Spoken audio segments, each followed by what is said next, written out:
doctors are improperly billing some on Medicare, U.S. says. Washington, doctors are improperly billing poor people on Medicare for deductibles, copayments and other costs from which they are supposed to be exempt, the Obama administration says. Federal officials have warned doctors that they may be subject to penalties if they persist in these practices. They could, for example, be fined or excluded from Medicare. The people who are being billed improperly are qualified Medicare beneficiaries who are also enrolled in Medicaid. They are 65 and older or disabled and have low incomes, generally less than $1,010 a month for an individual or $1,355 for a married couple. Federal law says that such beneficiaries do not have any legal liability to make payment to a doctor or a hospital beyond the amounts paid by Medicare and Medicaid. The Obama administration recently told doctors that they must accept the Medicare payment and Medicaid payment, if any, as payment in full for services rendered to a qualified Medicare beneficiary.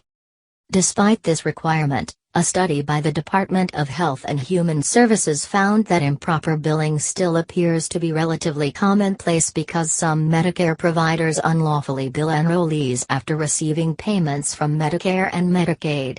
Many low-income beneficiaries are unaware of the billing restrictions or are concerned about losing access to their doctors, so they simply pay the cost-sharing amounts, the administration said. In other cases, it said, unpaid bills are referred to collection agencies. In some cases, it said, beneficiaries curtail their use of needed services due to concerns about their ability to pay. Tanya D. Kaltenbach, 45, of Evans, Georgia, outside Augusta, is on Medicare because she is disabled.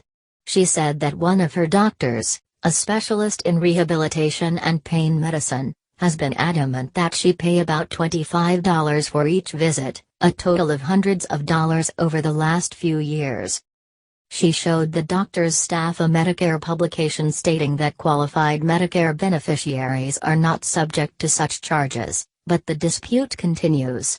I'm afraid that I'll be thrown out of the doctor's practice for making a fuss about copayments, said Ms. Kaltenbach, who added that her income was less than $900 a month.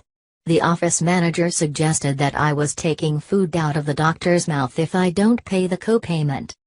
The Obama administration has expressed its concerns in a report last summer, in a notice to healthcare providers in February, in a letter to insurance companies in April and again in the Federal Register 2 weeks ago. Medicare, the insurance program for older Americans and disabled people, is run by the federal government.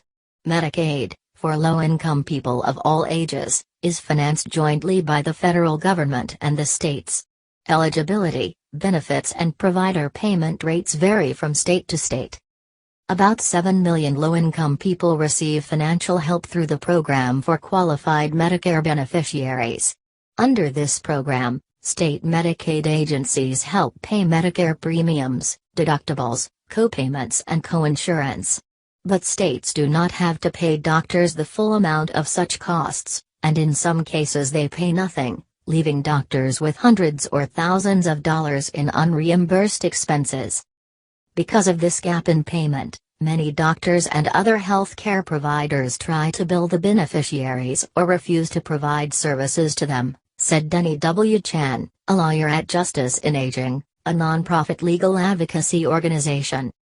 Many states have adopted policies that limit how much they will pay. For example, a doctor performs a service for a Medicare patient and bills Medicare for $100.